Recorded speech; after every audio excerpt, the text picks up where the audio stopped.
In June 1942, the war is going very well for the Empire of Japan. She has succeeded in her primary war objective to secure the oil supplies of the Dutch East Indies and has scored further territorial victories against the might of the British, US, Australian and Dutch forces in the West Pacific and Southeast Asia. However, knowing that the industrial power of the United States would outdo them, in the end, the Japanese decide that they must deal a decisive blow to the remains of the US Pacific Fleet, specifically the aircraft carriers. The threat to Midway, a US Navy submarine mounting station for operations in the Pacific, would hopefully draw the US Pacific Fleet out of Pearl Harbor, to fight ending in its defeat. Japan hoped that with the combination of the loss of Midway, the threat to Hawaii that would come from the loss of its airfield, and the loss of that Pacific Fleet, the US would come to the negotiating table for peace. The carrier-borne Doolittle bombing raid on Tokyo in April further validated the need to destroy the US naval presence in the Pacific. On the 28th of May 1942, the largest assembly of naval vessels ever seen in the Pacific leave their bases across Japan and head east. Their commander, Admiral Isoroku Yamamoto, is confident of victory. However, little does he know that the US Navy Combat Intelligence Office in Hawaii has cracked the Japanese communications code and are broadly aware of their plans. US Fleet Admiral Chester Nimitz has been alerted to the possible attack on Midway almost a month before the Japanese even set sail and is assembling his defense. He deploys Task Forces 16 and 17, who under Admiral Halsey had executed the daring bombing raid on Tokyo a month before to the northeast of Midway, to lie in wait, heavily damaged at the Battle of Coral Sea. The aircraft carrier USS Yorktown limps back to Pearl. She needs more than 2 weeks of repairs, which would put her out of action for the coming battle. But Nimitz is desperate for every carrier he can muster. 1,400 dockyard workers move into the ship en masse and labor around the clock miraculously. She is patched up to battle-ready condition and puts back to sea in just 72 hours. Yorktown set sail with her escort fleet to meet with Task Forces 16 and 17. The U.S. defense of Midway comprises 3 carriers carrying 233 aircraft, 8 cruisers, 15 destroyers, 16 submarines, and 127 land-based aircraft on Midway itself. The Japanese naval force, heading towards Midway, comprises 4 carriers commanded by Vice Admiral Nagumo, 2 battleships, 7 cruisers, 14 destroyers, and 276 naval aircraft. Near them sails a transport fleet carrying the amphibious troops that would take Midway at just after 9 a.m. On the 3rd of June, a PBY recon aircraft spots approaching Japanese vessels and shadows them to provide a clearer report. It's only the troop transport fleet overnight into the 4th of June. PBYs and B-17 bombers attack the transport vessels with 1 hit on an oiler from 3 a.m. More PBYs take off from Midway to search for the carrier fleet at 4:30 a.m. The Japanese first strike wave begins to launch into the night sky from carriers. Akagi cargo, hiryu and soryu. First are the 36 Mitsubishi Zero fighters, providing air protection for the attacking force. Second come 36 IAT Val dive bombers, followed by 36 heavier Nakajima Kate-level bombers. A further 9 Zeros take off from Kaga to provide air cover to the fleet itself, and reconnaissance aircraft launched to conduct 300-mile search patterns at 5:34 a.m. A PBY reports citing air carrier. The defending aircraft on Midway are ready to launch with engines started using cloud to evade anti-aircraft fire and Zeros.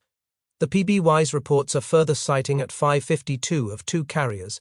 Minutes later, Midway's radar station detects a large formation of incoming Japanese aircraft at 93 miles and 11,000 feet.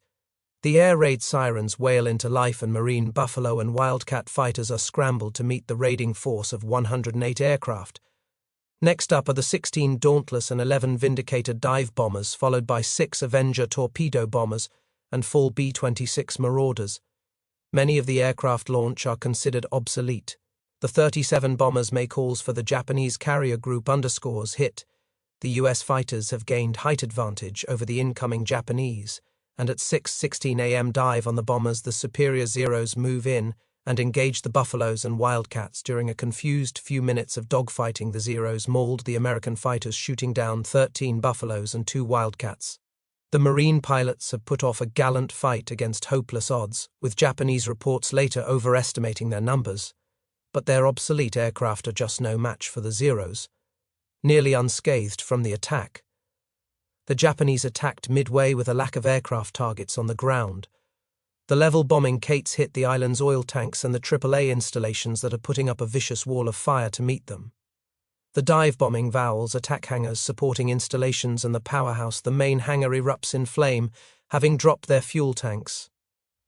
The Zeros conclude the attack with strafing runs on remaining AAA weapons. 13 minutes after the explosive attack began, the raiders withdraw at 7 a.m. The Japanese raid commander sends a message back to the fleet that a second raid will be required to fully neutralize the base. They haven't disabled the runway, nor knocked out heavier defensive weaponry that would later be used on amphibious troops over at Task Forces 16 and 17. Admiral Fletcher orders USS Hornet and Enterprise to begin launching their air wings. This is much earlier than planned, but he is keen to hit the Japanese carriers at their most vulnerable point, just after the air wings have returned from their raid on Midway, and while they are refuel and rearming as only 2 of the 4 Kendama carriers have been spotted. He holds launching Yorktown's air wing for another hour and a half. The B-26s and Avengers are the first to attack the Japanese carriers. Zeros fall on the Avengers as they brave the wall of a fire to launch their torpedoes against her. They all miss owing to evasive maneuvering by the carrier, and 5 of the 6 Avengers are destroyed. The 4 B-26s follow. 1 is shot down on its run-in, and another receives crippling AAA damage. Resorting to an attempted suicide attack on the akagi, it narrowly misses the bridge containing the carrier group's Commander Vice Admiral Nagumo and crashes into the sea. 2 torpedoes are released, but miss, and the surviving 2 bombers make for home. An ambiguous message comes into Nagumo from a recon plane that 10 U.S. surface ships have been spotted north of Midway.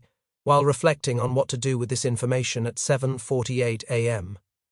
the next U.S. wave arrives. The Zeros tear into the 16 Dauntless dive bombers and shoot down 8 as they run in at a shallow angle towards the hiryu. This unorthodox and inaccurate angle of attack is chosen because of the inexperienced pilots. All 8 remaining aircrafts dropped their bombs and miss 15 B-17 heavy bombers that had earlier taken off to attack the transport force. Has been rerouted to join the attack on the carriers and arrive at 8:10 a.m. At 20,000 feet, the carriers perform evasive maneuvers as the bombers release their ordnance. It is not surprising that all of the bombs dropped from such a high altitude miss. Finally, the 11th indicators arrive and are greeted by another ferocious attack by the defending Zeros. The flight's commander decides not to press on towards the carriers, but instead to attack the nearby battleship Haruna. Again, all bombs miss for the loss of 3 of indicators as the Midway first strike wave aircrafts begin to return to his carriers. Nagumo can't help but think that the morning action has been a clear victory for his forces. Morale in his fleet is high. They no longer feared the American attack because the raids so far have been weathered so easily with minimal damage sustained against their vessels. However, he's now received a more definite report from his recon planes. The report says that the U.S. vessels spotted earlier are accompanied by a single carrier. He realizes that this is his chance to inflict a decisive blow to the U.S. Pacific Fleet that they desire, and orders his aircraft are equipped with torpedoes and ship strike bomb fuses. The fleet changes course towards the Americans. A single carrier should be a simple target to destroy. He needs 45 minutes to rearm and refuel his Midway strike aircraft. Little does Nagumo know the air wings of Enterprise, Hornet, and now Yorktown are approaching. Such was the need for urgency to launch the strike. Most U.S. aircraft did not form up over the carriers, but headed straight out on takeoff. This has them spread out over a long line astern. A total of 156 aircraft from the 3 carriers made up of 41 Devastator torpedo bombers, 89 Dauntless dive bombers, and 26 Wildcat fighters approach in piecemeal formations. First in line are Wildcats from Hornet and Dauntlesses from Hornet and Enterprise. But the unknown cause change in the game ordered towards the Americans has rendered them unable to find the Japanese fleet. These Hornet aircraft take no further part, but the Dauntless is from Enterprise turned north in search. They still have a part to play. Next are the slow and lumbering Devastators on a hunch Hornets. 15 Devastators have preemptively turned north to search for the enemy, and the gamble has paid off, knowing that their survival chances are slim. They bravely fly towards the Akagi, as Zeros fall on them.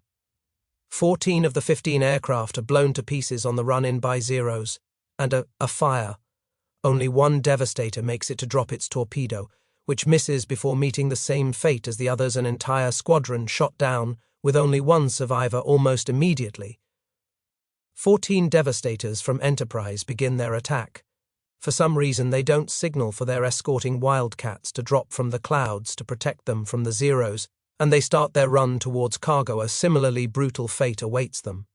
7 are cut to pieces by Zeros and Lack before they make a last-second change to drop their torpedoes against her. You again cruelly, all torpedoes miss a further. 3 Devastators are lost, and the remaining 4 leave the battle. The Zero force is running low on ammunition, and some are beginning to land to Rian, when the Akagi spots yet another raiding force. Yorktown's air wing has arrived in a coherent strike group of Dauntless Devastators and Wildcat fighter cover. However, the Devastators find themselves isolated from the others when the group flies through heavy clouds. The Wildcats engage some Zeros at the start of their bomb run. But yet again, they basically make their attack alone. They receive the same slaughter as the other squadrons, and only 2 of the 12 Devastators make it back with no successful torpedo. The slaughter of the American airmen is not in vain. However, every attack delays the Japanese ability to launch the counterattack strike against the US carrier group, and keeps the Zeros down at sea level. A much more lethal purpose is being served by their sacrifice. High above the now ammunition-depleted, Zero Cover 47 Dauntless dive bombers from Enterprise and Yorktown arrive above the clouds. By chance, the Dauntless is from Enterprise that couldn't locate the carriers earlier have found them at the precise moment. Yorktown's Dauntless is arrived, all 47 aircraft screaming, and released their munitions. Kaga takes for direct bomb hits, killing the captain and setting off a chain reaction of explosions in the hangar among the armed and fueled strike. Aircraft Soryu takes a similar punishment of 3 bomb hits, including to the hangar. Finally, the flagship Akagi takes a single bomb here, with the same results. That armed aircraft in her hangar detonate in a massive chain reaction. The 3 carriers burn ferociously and are consumed by uncontrollable fire. Eventually, all 3 crews will abandon and scuttle their ships. After the Americans withdraw to the northeast, the remaining Japanese carrier hiryu launches 18 Vowel dive bombers and 6 Zeros to strike back at the Americans. Yorktown is recovering and refueling her aircraft. As she detects the attack on radar, all fuel pumps to the deck are shut off, and the fire suppression system readied. Wildcats from Yorktown engage and destroy 3 Zeros and 11 Vowels of the 7 remaining bombers. 2 more shot down by flank, but the remainder school 3 hits on Yorktown, starting a fire. Thanks to the preemptive fire control actions, the fire is manageable. No sooner is the fire contained, second wave of aircraft approaches, this time 10 Kate torpedo bombers and 6 Zeros. Wildcat and flak account for some aircraft shot down. The Yorktown is struck by 2 torpedoes. Yorktown remains afloat, but a burning wreck in a final, all-out attack on the final Japanese carrier Hornet and Enterprise launch. 42 Thomases, her used dwindling fighter patrols, are not the force they were earlier in the day and shoot down only 2. There's no stopping the inevitable. Now she takes 4 direct and fatal bomb hits. Her fate is sealed and she will sink the following morning. 2 days later, destroyer USS Hammond is taking part in salvage efforts to save Yorktown. A Japanese submarine infiltrates the protective cordon and launches a deadly salvo of torpedoes against the 2 ships. They both sink. The battle is a clear victory for the Americans in the 4 lost carriers. Japan has lost her most potent offensive force. Strategically, the desire to bring the US to the negotiating table has failed, and the industrial might of the United States will now be brought against Japan. The battle sees the loss of the offensive initiative for Japan, and she will not regain it.